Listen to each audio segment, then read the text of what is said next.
Nah, bismillahirrahmanirrahim. Assalamualaikum warahmatullahi wabarakatuh. Alhamdulillahilladzi ja'ala ramadhana syahra siyam wa syahral qiyam wa anzala fihi al-Qur'an hudan lin-nasi wa bayyinatin minal huda wal furqan. Ashhadu an la ilaha illallah wahdahu la syarikalah wa ashhadu anna Muhammadan abduhu wa rasuluh sallallahu alaihi wa ala alihi wa sahbihi wa sallama tasliman katsira wa ba'du. Ya ayyuhalladzina amanu taqullaha haqqa tuqatih wa la tamutunna illa wa antum muslimun.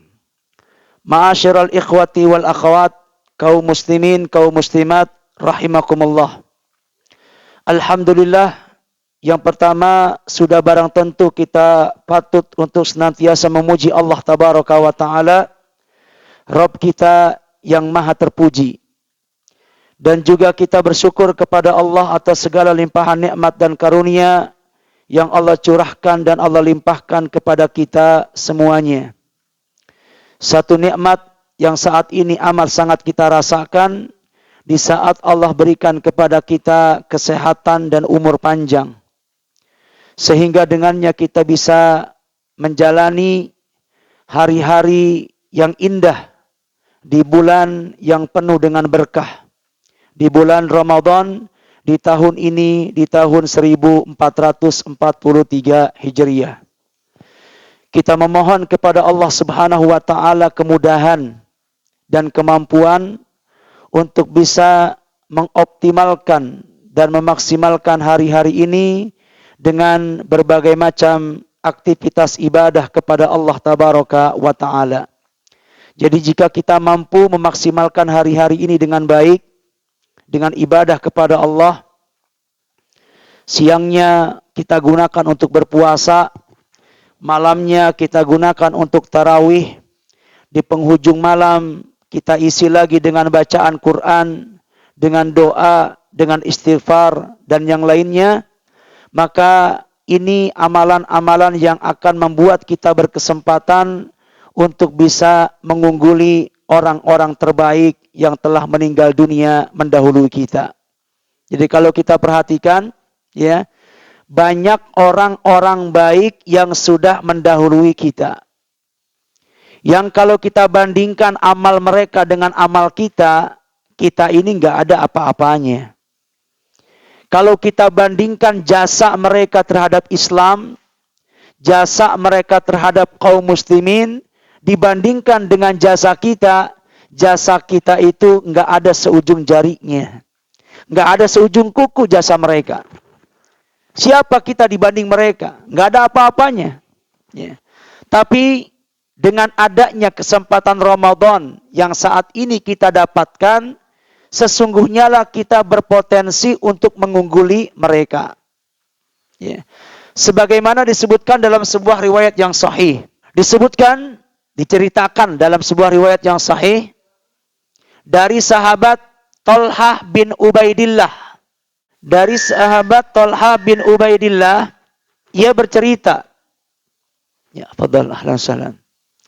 Datang dua orang laki-laki menghadap Nabi SAW untuk mengikrarkan keislamannya, masuk Islam. Yang kemudian salah satu dari dua orang ini lebih serius, lebih bersungguh-sungguh daripada temannya. Taruhlah misalkan yang lebih sungguh-sungguh ini namanya si A. Yang kurang sungguh-sungguh ini namanya si B. Si A sejak masuk Islam lebih sungguh-sungguh daripada si B. Saking sungguh-sungguhnya sampai si A ini ikut serta dalam satu peperangan. Hatta stushhida, sampai kemudian dia mendapatkan syahid. Matinya di medan perang. Sementara si B, Allah panjangkan umurnya. Baru mati 1 tahun setelah kematian temannya. Nah, kemudian dalam satu mimpinya, Thalhah bin Ubaidillah pernah bermimpi, satu saat dia berada di pintu surga. Dan kemudian bertemu dengan dua laki-laki tersebut. Karena mereka mengenalnya di dunia, tahu persis bahwa itu adalah dua orang laki-laki yang sempat diantar oleh Thalhah menemui Nabi untuk mengikrarkan keislamannya. Tahu betul. Tidak berapa lama, ada yang keluar dari sorga. Dan mempersilakan si B untuk masuk sorga lebih dulu daripada si A. Si B ini tadi yang mati duluan atau mati belakangan? Belakangan. Justru dia yang dipersilakan masuk sorga lebih dulu daripada si A. Padahal si A itu mati syahid.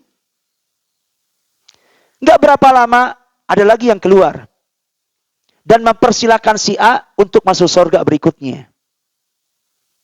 Masuklah si A ke dalam sorga.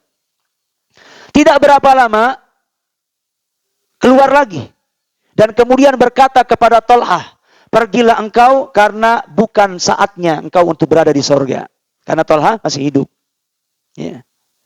Ternyata mimpi ini membuat Thalhah terkejut. Dan bertanya-tanya. Apa pertanyaan dalam benak hatinya? Kenapa yang harus masuk sorga si B dulu daripada si A? Padahal si A lebih sungguh-sungguh daripada si B. Si A bahkan mati syahid. Sementara si B mungkin matinya di atas kasur. Tapi kenapa yang dipersilakan masuk surga si B dulu baru kemudian si A? Bergelanjut pertanyaan ini di benak Thalhah bin Ubaidillah. Dia pun mencoba mencari solusi kepada teman-teman sahabat yang lainnya. Kira-kira apa gerangan yang membuat si B ini kok bisa masuk surga mendahului si A? Sebagaimana Thalhah terkejut, terheran-heran, sahabat yang lain juga heran. Kok bisa kayak gitu? Akhirnya mereka sepakat untuk mendatangi Rasulullah Sallallahu Alaihi Wasallam, ya, sambil membawa wajah-wajah yang penuh dengan keheranan. Dan Nabi paham, ini kok kenapa pada heran kayak gini? Nabi tanya kepada mereka, min ayyi syai'in ta'jabun?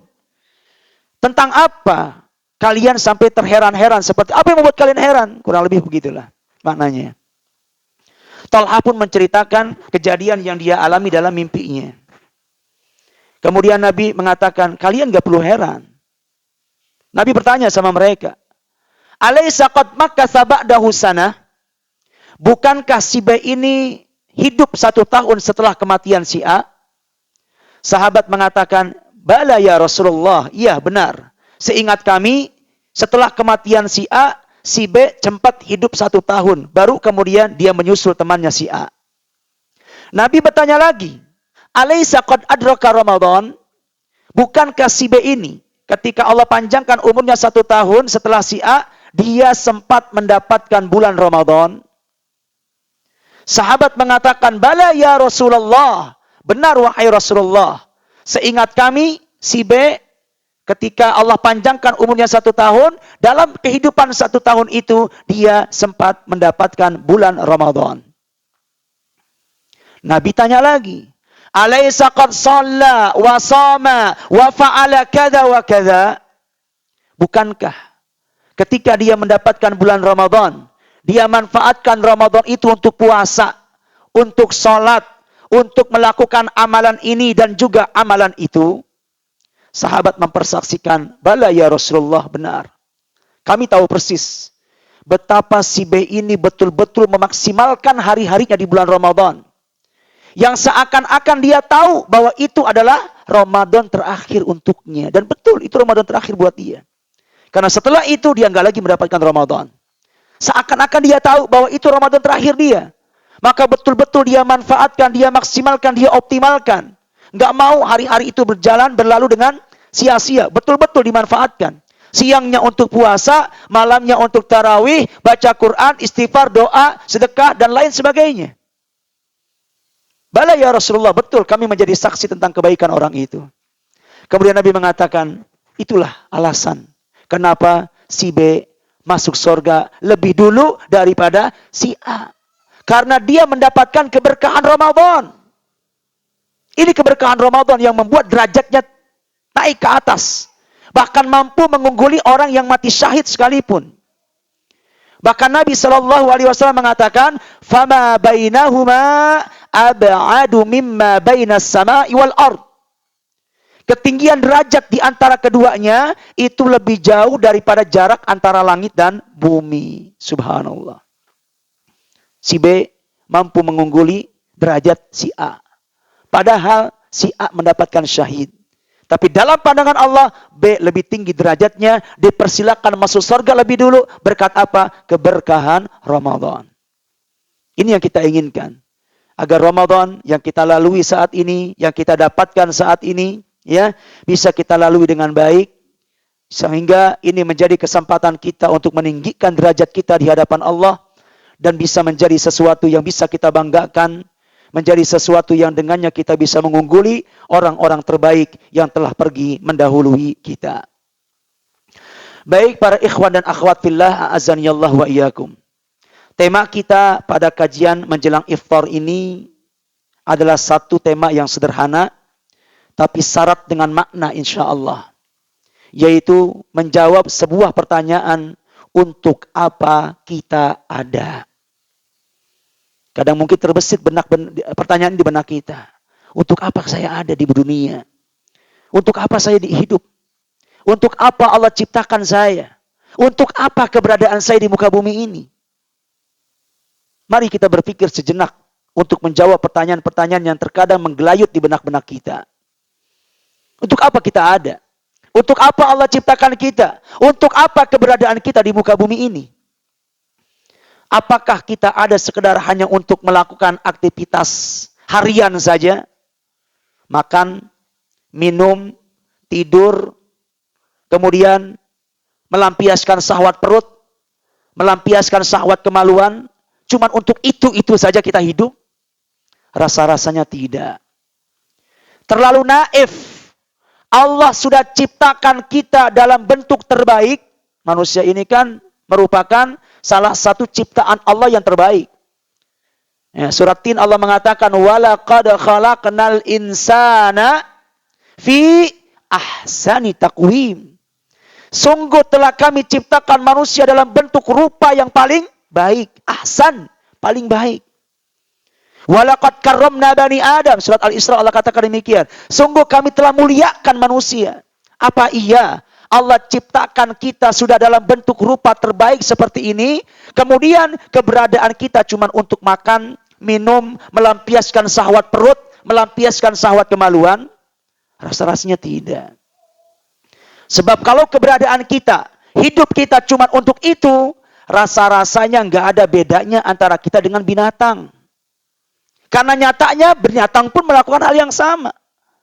Dia makan seperti kita makan. Dia minum seperti kita minum. Dia tidur seperti kita tidur. Yeah. Dia melampiaskan syahwat kemaluannya sebagaimana juga kita. Kalau hidup kita hanya untuk itu saja, nggak ada bedanya antara kita dengan binatang.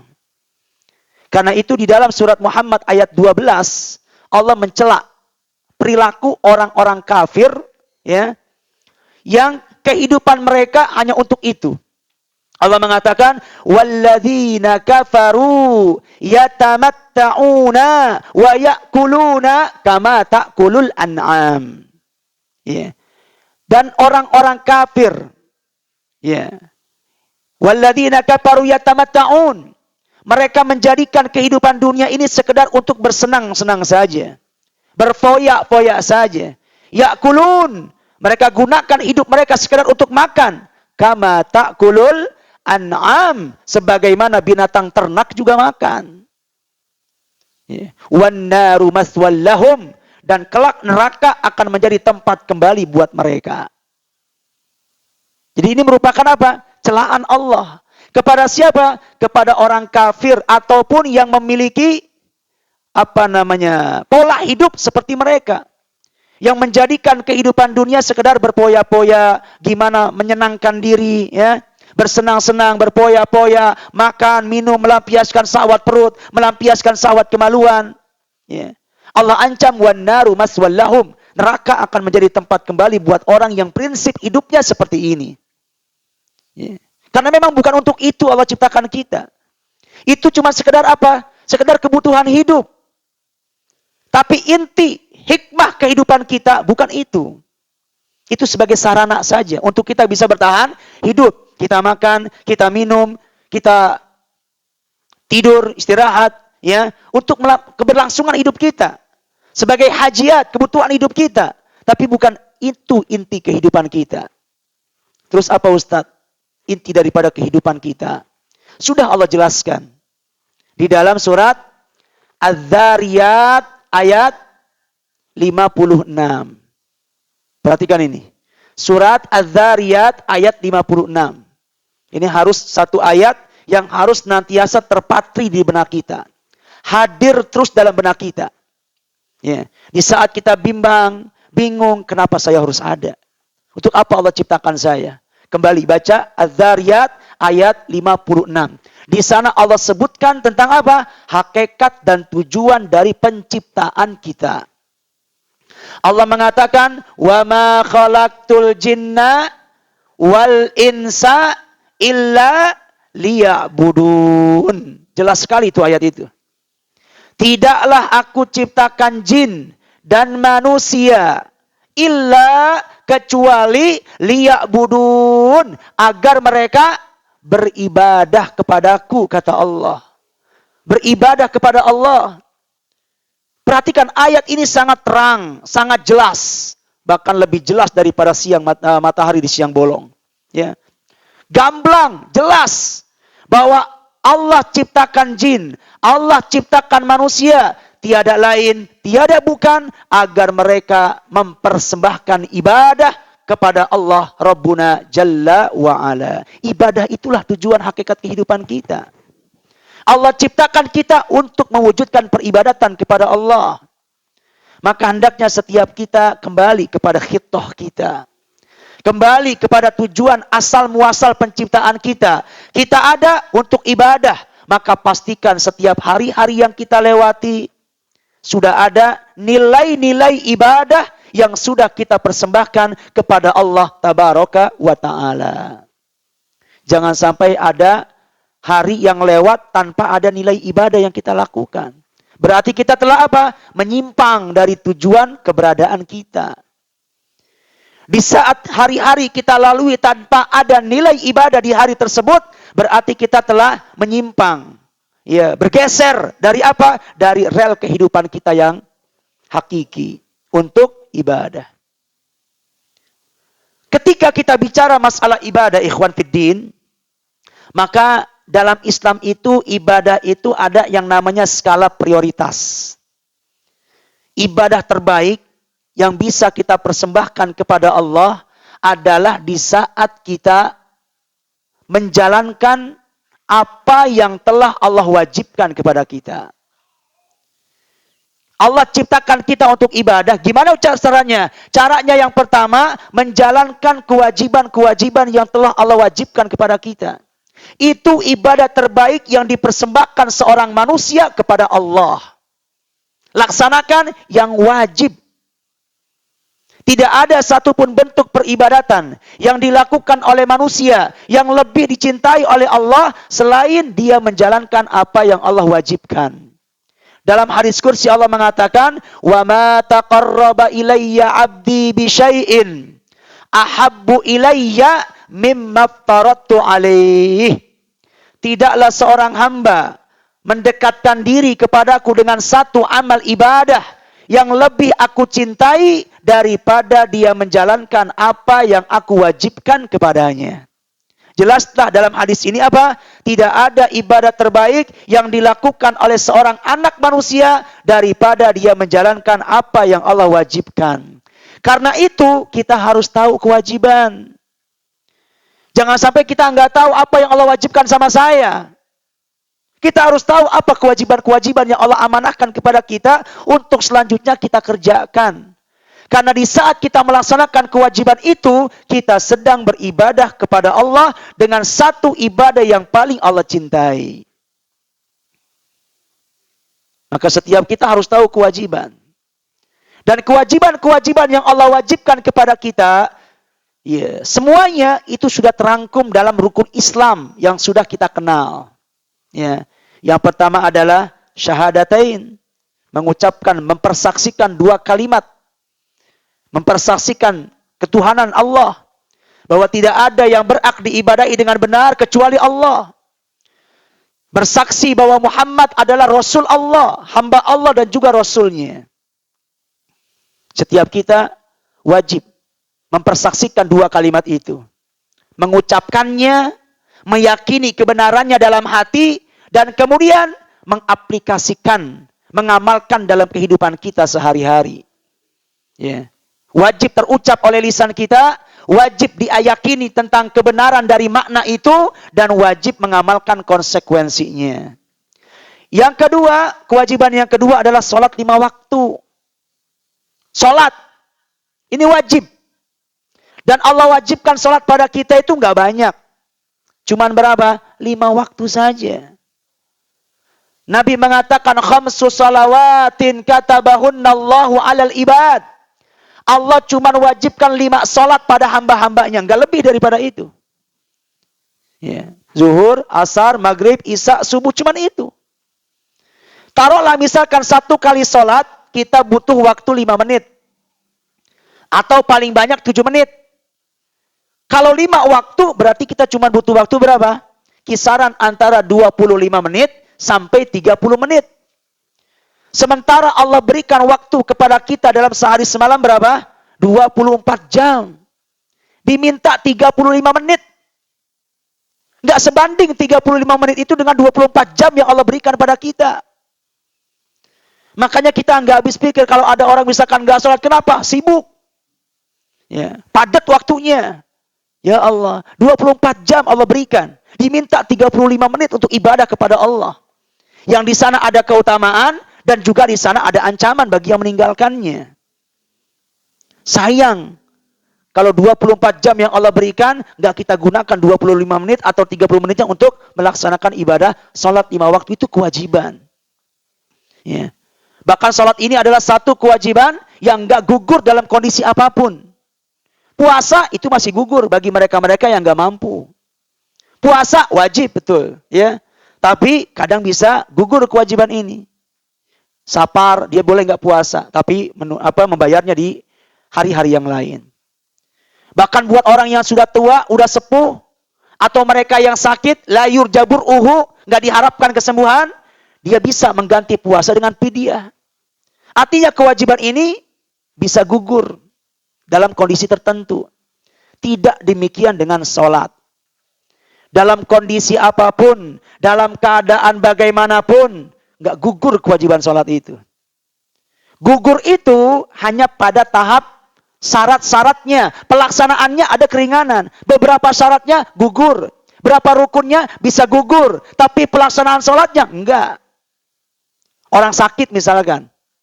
Ya, di antara syarat sah sholat itu kan menghadap kiblat.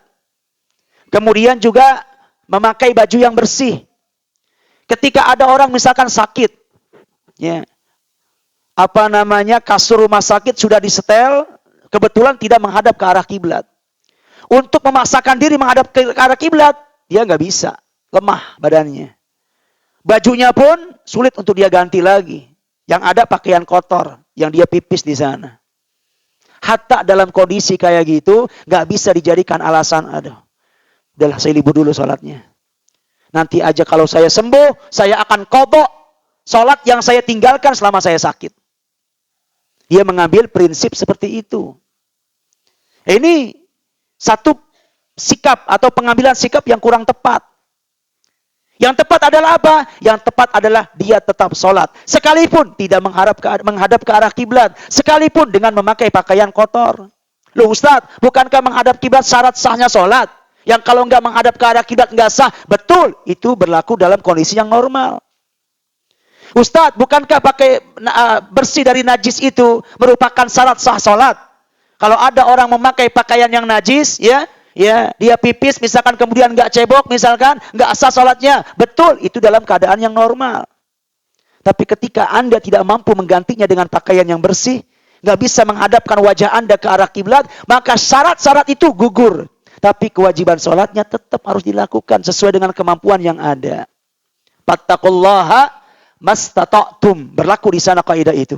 Bertakwalah engkau kepada Allah sesuai dengan kemampuan yang engkau miliki. Menunjukkan enggak gugur kewajiban itu. Hatta kita dalam keadaan perang, itu bayangkan itu. Hatta dalam keadaan perang, nggak gugur kewajiban sholat. Padahal orang dalam keadaan perang itu, ya dihadapkan oleh dua kemungkinan, hidup atau mati. Ya. Dalam kondisi kayak gitu saja, nggak gugur kewajiban sholat. Maka dikenal ada istilah sholat fil qital, tata cara sholat. Betul, ada cara-cara sendiri. Ya. Tapi intinya kewajibannya nggak gugur. Menunjukkan agungnya sholat itu. Ya maka di saat kita menjalankan sholat 5 waktu, pada hakikatnya kita telah beribadah kepada Allah dengan satu ibadah yang paling Allah cintai.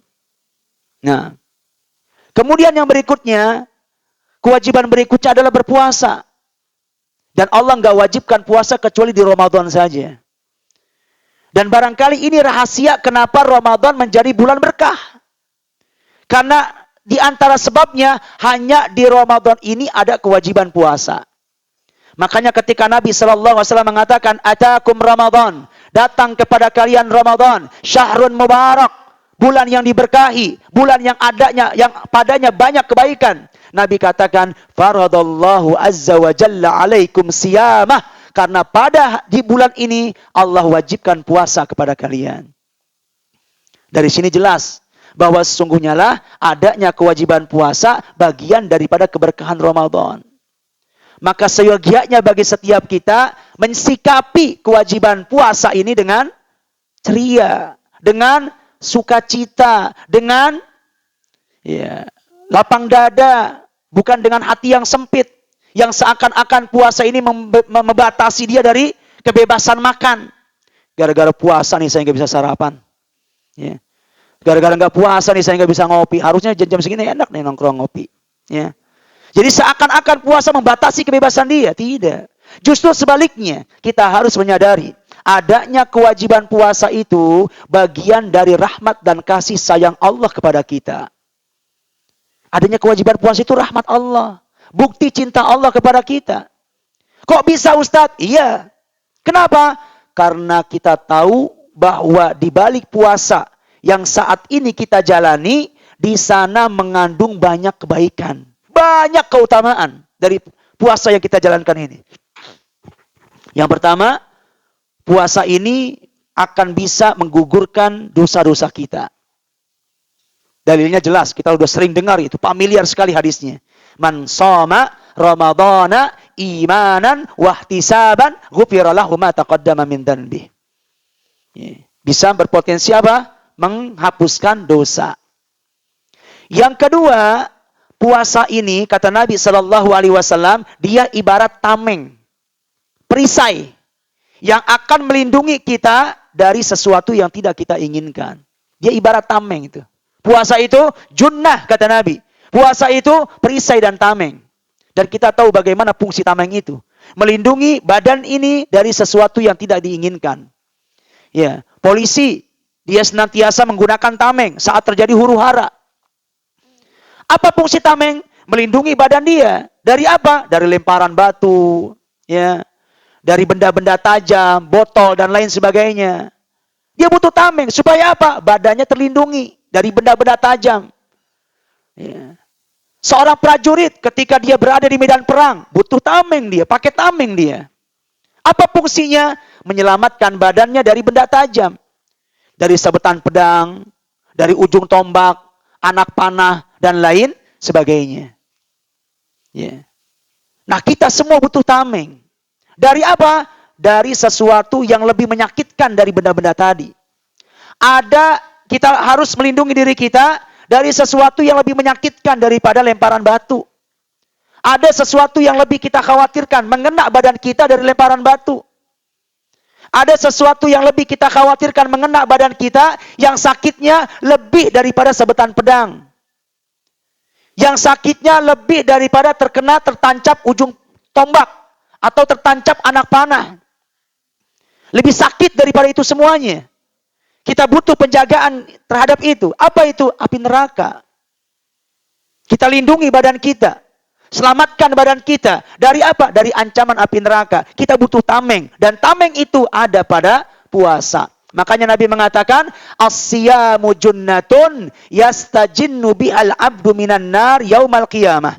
Puasa itu laksana tameng, perisai, yang dengannya seorang hamba melindungi dirinya dari ancaman api neraka. Ya, lindungi diri kita. Sayangi badan kita dari api neraka. Karena tidak ada satupun di antara kita yang sanggup untuk menahannya. Panasnya dilipat gandakan menjadi 70 kali lipat dari api terpanas yang ada di dunia. Sementara seberapa kekuatan kulit kita? Nggak kuat, lemah. Ya. Kulit kita kesentuh kecipratan air panas aja, ya udah refleks kita itu, loncat itu. Ya. Menunjukkan apa? Nggak tahannya kulit kita ini. Ya. Dengan apa? Sekedar dengan cipratan air mendidih udah nggak panas, udah nggak apa? Udah nggak tahan kita. Padahal itu bukan sumber panasnya. Baru apa? Baru terkena efek daripada sumber panas. Ya. Air itu kan bukan sumber panas. Dia bisa menjadi panas karena efek adanya api di bawahnya. Kita baru terkena benda yang menjadi efek panas aja. Udah apa? Udah nggak bisa kita. Nggak tahan. Apalagi bersentuhan dengan sumber panasnya api. Apalagi apinya dilipat gandakan menjadi 70 kali lipat. Jangan sampai semenit pun, sedetik pun, sesaat pun badan ini tersentuh. Maka kita butuh tameng. Itu ada pada puasa. Kemudian, bahwa puasa ini adalah satu amal yang berpotensi memberikan syafaat dan pembelaan untuk kita di hari kiamat kelak. Ya. Karena nanti puasa akan berkata di hadapan Allah. Jadi nanti puasa ini yang kita lakukan, dia akan bicara di hadapan Allah. Dia akan mengatakan, "Ai Rabbi mana'tuhu ta'ama wasyahwah." Wahai Rabbku, dulu waktu di dunia, aku cegah orang ini dari makan. Aku cegah orang ini dari minum. Aku cegah orang ini dari melampiaskan syahwatnya. Ada makanan enak, di rumahnya nggak mau dia makan. Ada minuman segar, terhidang, tersaji di meja makannya, nggak mau dia minum. Istrinya cantik jelita di rumah, nggak mau dia gauli di siang Ramadan. Semua itu dia lakukan untukku, kata Allah, kata puasa. Dia nggak mau makan, nggak mau minum, nggak mau melampiaskan syahwat kepada istrinya di siang Ramadan. Min ajli, karena aku, kata puasa. Fasyafi'ni fi, maka pada hari ini izinkan aku memberikan syafaat kepada dia. Kemudian Allah izinkan izinkan puasa memberikan syafaat dan pembelaan kepada orang yang mengerjakannya di dunia. Subhanallah. Kita butuh syafaat itu nanti di akhirat. Karena efek syafaat ini luar biasa, Pak. Bahkan dia mampu membuat orang yang sesungguhnya lah terponis masuk neraka, tapi bisa enggak jadi masuk neraka disebabkan karena adanya syafaat. Subhanallah. Efeknya sampai kayak gitu tuh syafaat. Ada orang misalkan nanti ditimbang di amalnya itu antara kebaikan dan keburukannya. Setelah ditimbang ternyata yang lebih banyak dosanya. Yang lebih banyak keburukannya. Orang yang seperti ini sebenarnya terponis masuk neraka. Allah mengatakan wa amma man khaffat mawazinuhu fa ummuhu hawiyah. Orang yang amal baiknya lebih ringan daripada amal buruknya, pantas layak tempatnya adalah neraka hawiyah, terponis. Tapi seandainya saat itu dia mendapatkan syafaat dari puasa. Ya Allah, dulu dia sempat puasa. Dia tinggalkan makanan, minuman istrinya karena aku. Izinkan pada hari ini aku memberikan pembelaan kepada dia. Allah izinkan puasa memberikan pembelaan yang kemudian akhirnya orang ini gak jadi masuk neraka. Malah masuknya ke sorga. Efek apa itu? Efek syafaat. Luar biasa. Amat sangat kita butuhkan. Ya. Bahkan seandainya pun kita berada di zona aman, udah masuk surga, tetap kita butuh syafaat. Untuk apa Ustaz? Kan udah enak, udah masuk surga. Perlu lagi syafaat? Perlu. Apa fungsinya? Liraf'id darajat, untuk mengangkat derajat kita di surga. Tetap. Bagaimanapun keadaan kita nanti di akhirat, kita butuh syafaat. Di antara amal yang berpotensi memberikan syafaat kepada kita adalah puasa yang saat ini kita lakukan.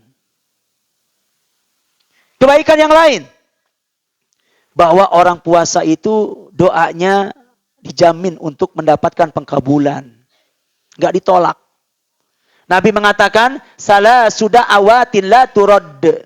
Ada 3 dakwah, 3 doa yang tidak ditolak oleh Allah. Di antaranya kata Nabi, da'watus saim hatta yuftira. doanya orang yang berpuasa sampai dia berbuka.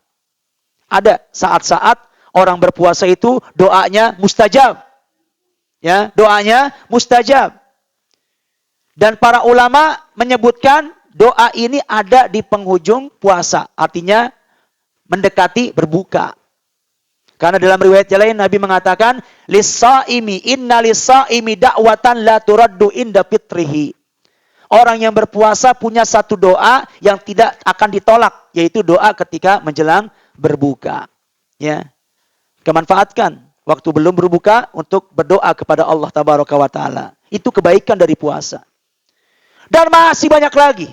Allah ingin, ikhwafiddin a'azaniyallah wa iyyakum. Allah ingin agar setiap kita mendapatkan keutamaan itu. Caranya bagaimana? Ya Allah wajibkan puasa. Sebab dengan diwajibkannya puasa, kita punya dorongan kuat untuk mengerjakannya. Coba kalau puasa nggak wajib, mungkin kita lagi nggak puasa ini. Ya. Coba kalau puasa nggak wajib, berapa persen umat Islam yang akan puasa? Mungkin kurang dari 50%. Udah jelas puasa wajib aja nggak 100% kan orang Islam puasa. Masih tetap aja ada orang yang membandel nggak puasa. Apalagi kalau puasa nggak wajib. Ya. Nggak ada dorongan kuat kita melakukan ibadah puasa. Yang akhirnya luput dari kita kebaikan yang banyak tadi. Tapi ketika puasa ini Allah wajibkan, ada semacam dorongan yang kuat. Ada semacam spirit kita untuk berpuasa. Akhirnya kita puasa. Yang dengan itu kita insya Allah akan mendapatkan keutamaan dari apa yang telah dijanjikan oleh Allah dan juga Rasulnya. Maka enggak berlebihan kalau kita katakan adanya kewajiban puasa merupakan bagian dari rahmat, cinta, kasih sayang Allah Tabaraka wa Ta'ala kepada kita. Makanya di saat kita puasa, selipkan harapan-harapan itu. Jangan sampai puasa kita kosong harapan. Jangan sampai puasa kita hampa dari keinginan. Harus ada yang kita inginkan. Harus ada yang kita harapkan. Apa? Keutamaan tadi. Kita puasa karena yang ingin kita kejar keutamaan-keutamaan tadi. Hadirkan itu pada puasa kita. Yang pertama, pastikan bahwa dorongan kita berpuasa karena dorongan iman. Merasa terpanggil dengan seruan Allah. Surat Al-Baqarah ayat 183 Allah mengatakan, Ya ayyuhalladzina amanu, wahai orang-orang yang beriman. Seruan ini untuk siapa? Untuk orang beriman. Kutiba alaikumusiyam. Diwajibkan atas kalian berpuasa. Saya orang beriman, merasa terpanggil dengan seruan Allah. Makanya saya puasa. Saya orang beriman, merasa terpanggil dengan panggilan Allah. Makanya saya puasa. Itu panggilan yang benar. Itu dasar yang benar dalam berpuasa. Dia berpuasa karena merasa terpanggil dengan seruan Allah. Harus dorongan kita puasa itu. Jangan dorongan puasa kita hanya karena nggak enak sama si fulan. Nggak enak sama si Alan. Dia aja yang kecil puasa, masa saya nggak puasa? Apa kata orang nanti kalau saya nggak puasa? Jadi kalau ada orang puasanya seperti ini, dorongan yang nggak enak, apa kata orang? Bukan dorongan iman, itu bukan puasa yang benar. Puasa yang benar adalah orang yang berpuasa karena dorongan iman. Kemudian yang kedua, pastikan pada puasa kita ada harapan. Ada yang ingin kita tuju. Ada yang ingin kita harap. Ada yang ingin kita capai. Apa itu? Keutamaan-keutamaan yang tadi kita sebutkan. Makanya Nabi mengatakan apa dalam hadis tadi saya baca di awal, man shoma Ramadan, barang siapa yang berpuasa di bulan Ramadan, imanan. Nabi katakan demikian kan? Ya. Enggak sekedar orang puasa langsung dapat keutamaan, enggak. Orang berpuasa yang akan mendapatkan keutamaan adalah tadi, imanan. Dia puasa karena dorongan iman. Yang kedua, apa? Wahtisaban. Apa ihtisab itu? Mengharap. Dia berpuasa karena dorongan iman, dia berpuasa karena ada yang dia harap. Baru muncul keutamaan. Ghufira lahu ma taqaddama min dzanbi. Jadi intinya apa? Ya, kita wajib mengenal kewajiban salat 5 waktu, berpuasa. Dan bagi wanita, ini kesempatan untuk bisa melengkapi 4 syarat amal untuk bisa masuk dalam surga. Ya. Karena sebenarnya bagi wanita itu untuk masuk surga sederhana. Ya, cukup menjalankan apa yang disyaratkan oleh Nabi Shallallahu Alaihi Wasallam. Nabi mengatakan, "Idza shallatil mar'atu khamsaha, wa shamat syahraha, wa ata'at ba'laha, wa hafizat farjaha, dakhalatil jannata min ayyi babin sya'at. Ya. Apabila ada seorang wanita, dia salat 5 waktunya, dia berpuasa di bulan Ramadannya, dia taat kepada suaminya, dia menjaga kehormatan dirinya, maka kata Nabi, wanita ini pasti akan masuk ke dalam sorga dan dia boleh memilih dari pintu mana saja yang dia suka. Allahu Akbar. Sederhana, Bu, untuk masuk sorga itu. Ya, salat 5 waktu, puasa Ramadan, taat sama suami, menjaga kehormatan diri. Wanita ini layak, pantas, berhak masuk sorga dari pintu mana saja yang dia mau, dari 8 pintu yang ada. Ya, bebas dia memilih. Subhanallah, keutamaan bagi seorang wanita. Ya, taat sama suami, insya Allah setiap hari sudah ibu jalankan. Menjaga kehormatan diri sudah ibu jalankan dengan cara menutup diri dengan menutup aurat dengan jilbab misalkan. Salat 5 waktu sudah sering ibu tunaikan. Ini sekarang nih puasa Ramadan, sekarang saatnya.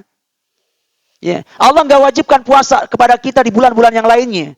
Nggak ada kewajiban puasa di bulan Syawal, Dzulqa'dah, Dzulhijjah, Muharram, Safar. Paling puasa sunnah yang ada, wajib nggak ada. Cuma di bulan Ramadan. Maka lengkapi, 3 amal sudah ibu lakukan. Taat pada suami itu nggak kenal waktu, ya, bisa kapan saja.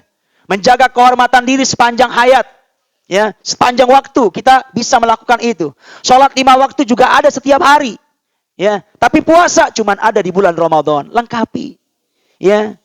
Jika ibu cuma melakukan 3, nggak ada puasa Ramadan yang nggak puasa, ya, nanti terhalang, bisa menjadi terhalang masuk surganya, ya. Tapi kalau 4-4-nya dilaksanakan, Nabi persilakan Anda, wahai wanita, untuk masuk surga dari pintu mana saja yang Anda suka.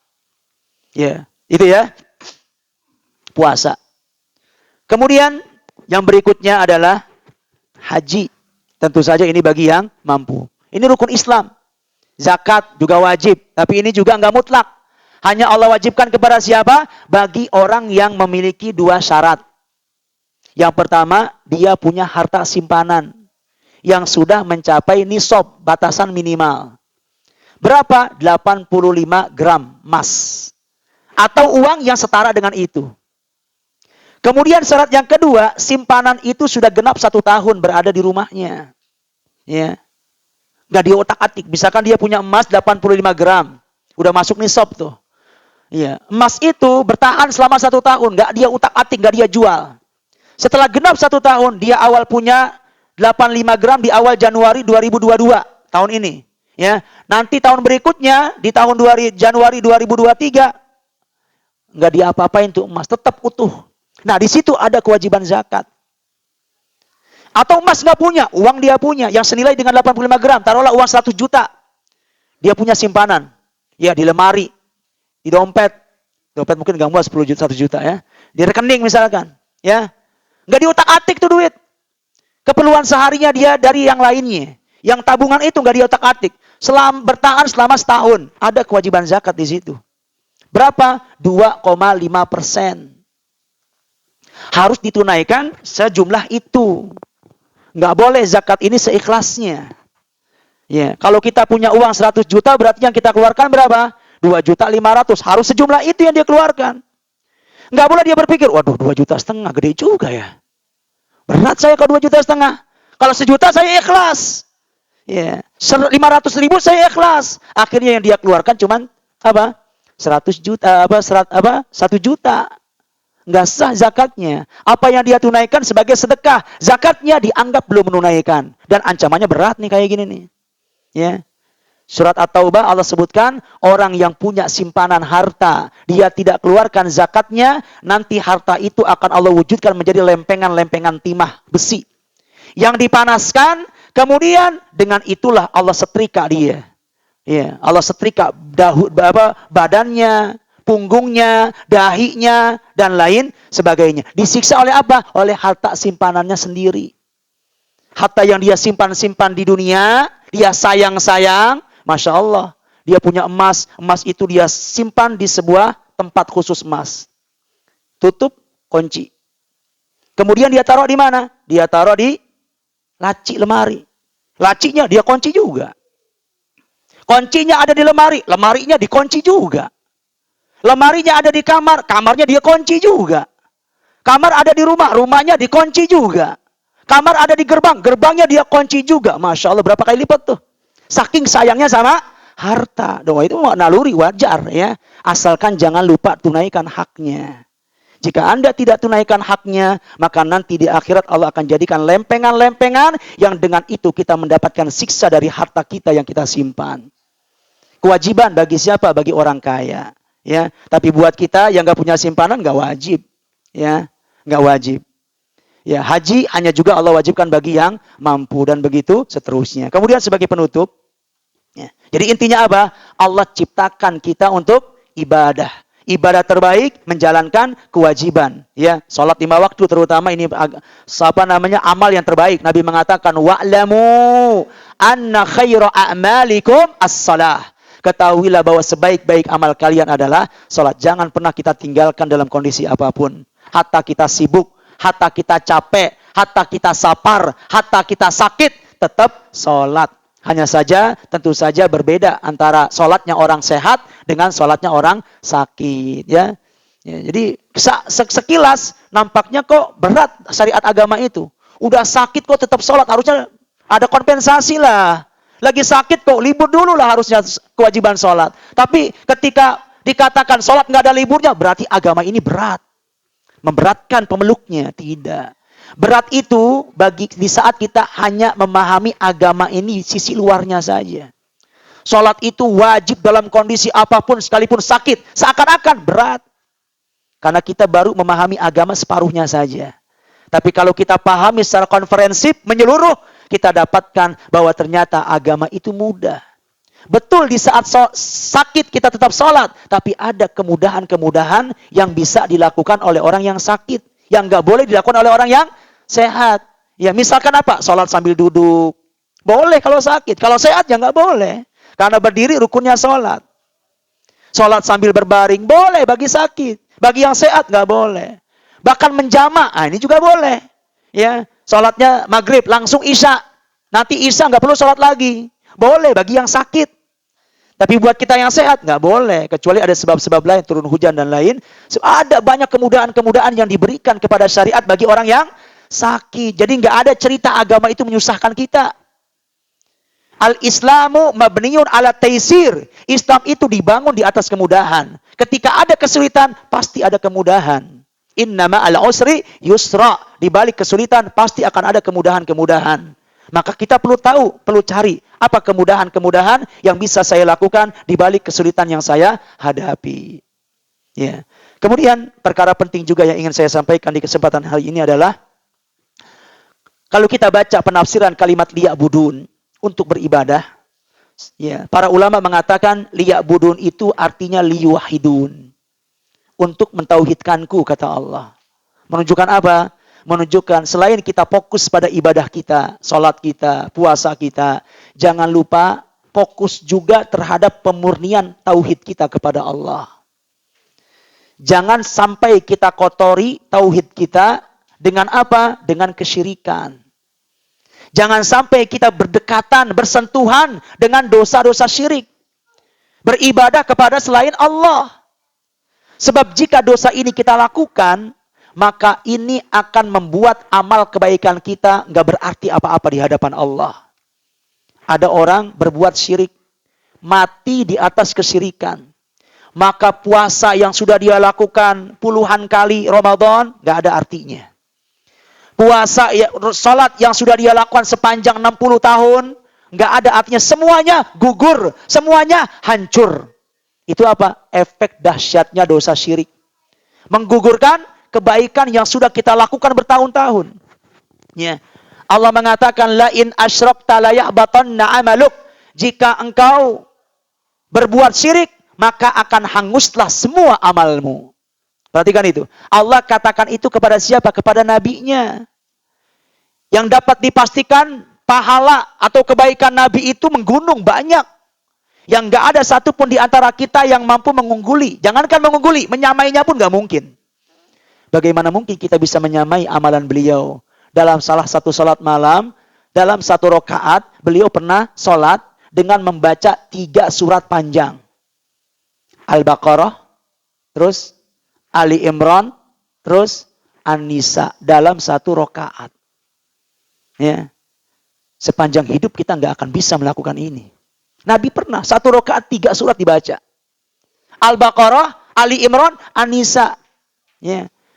Kita ini untuk tarawih ya, yang 30 malam, yang 1 malamnya 8 rakaat misalkan, ya baca beruntun, ya sampai akhir Ramadan pun nggak sampai surat An-Nisa itu. Ya. 8 kali 30 berapa?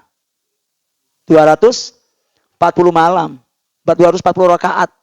Untuk 240 rakaat saja kita nggak sampai An-Nisa. Nabi dalam 1 rakaat sampai An-Nisa. Ya. Luar biasa. Tapi tetap Allah katakan, sehebat apapun amal wahai Muhammad, seandainya engkau berbuat syirik, hangus semuanya. Pahalamu yang menggunung itu hangus semuanya. Apalagi amal kita yang gak seujung jari. Ya, gak ada apa-apanya amal kita.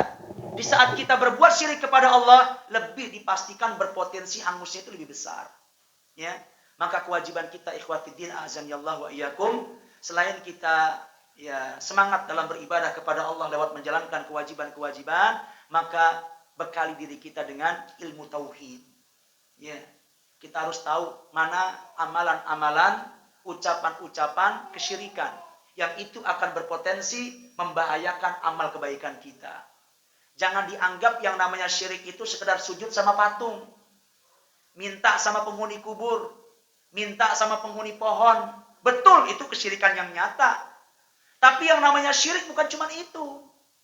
Banyak di sana ragam-ragam kesyirikan, perbuatan-perbuatan, ucapan-ucapan yang hakikatnya bagian daripada kesyirikan, walaupun mungkin dianggap biasa oleh kita. Ya. Dianggap biasa oleh kita. Saya ambil contoh misalkan sederhana. Ya. Sering nih kita ini bilang gini, saya bisa seperti ini karena Allah. Dan juga karena si fulan. Awalnya dia menyandarkan nikmat kepada Allah. Karena Allah saya bisa kayak gini. Dan juga karena bantuan si fulan. Ya. Sekilas perkataan ini baik. Karena kita menyandarkan nikmat kepada Allah. Tapi kalau kita melihatnya dari sisi tauhid, itu bermasalah kalimat itu.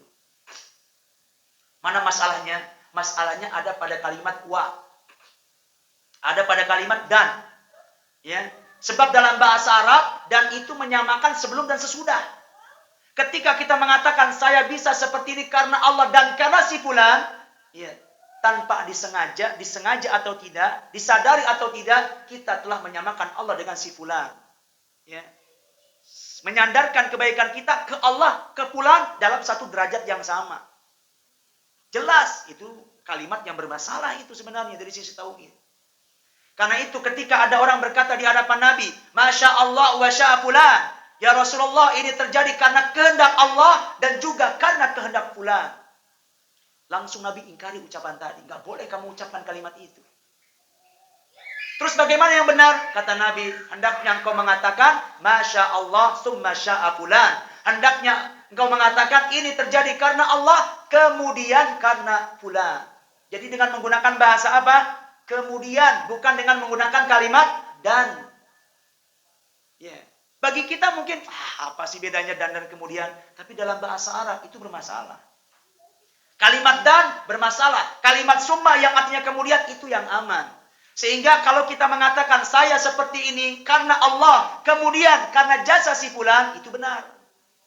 Bukan mengatakan karena Allah dan karena si fulan, tapi dengan mengutarakan kalimat kemudian si fulan. Perhatikan itu. Ya, itu kalimat-kalimat yang kerap kali terucap dari mulut kita tanpa kita menyadari bahwa itu bagian daripada kesyirikan. Dan banyak lagi fenomena-fenomena kesyirikan, perbuatan, ucapan dan lain sebagainya. Ya, maka jaga semangat kita untuk terus belajar, wabil khusus belajar tauhid, ya, agar kita tahu mana tauhid, mana syirik. Jika kita kemudian tahu bahwa ini adalah ucapan yang mengandung kesyirikan, perbuatan yang mengandung kesyirikan, keyakinan-keyakinan yang berbau kesyirikan, maka hendaknya kewajiban kita untuk menjauhinya. Jangan sampai sepanjang hidup kita bersentuhan dengan dosa syirik, karena itu berpotensi menggugurkan kewajiban, menggugurkan amal-amal baik, amal ketaatan yang sudah kita lakukan sekian lama. Ya, ini saja yang dapat kami sampaikan terkait dengan hikmah dari penciptaan manusia. Untuk apa kita ada, tiada lain tiada bukan, untuk mewujudkan ibadah kepada Allah dan juga memurnikan tauhid kita kepada Allah tabaraka wa taala. Caranya dengan menjauhkan diri sejauh-jauhnya dari dosa-dosa kesyirikan, baik yang dilakukan oleh lisan kita, oleh perbuatan kita, ataupun kesyirikan lewat keyakinan-keyakinan yang bersemayam di hati kita. Demikian yang dapat saya sampaikan, semoga bermanfaat. Apabila ada hal-hal yang perlu dipertanyakan, didiskusikan, silakan. Ya, baik dari ikhwan ataupun dari akhwat. Ya, kalau ada hal-hal yang perlu dipertanyakan.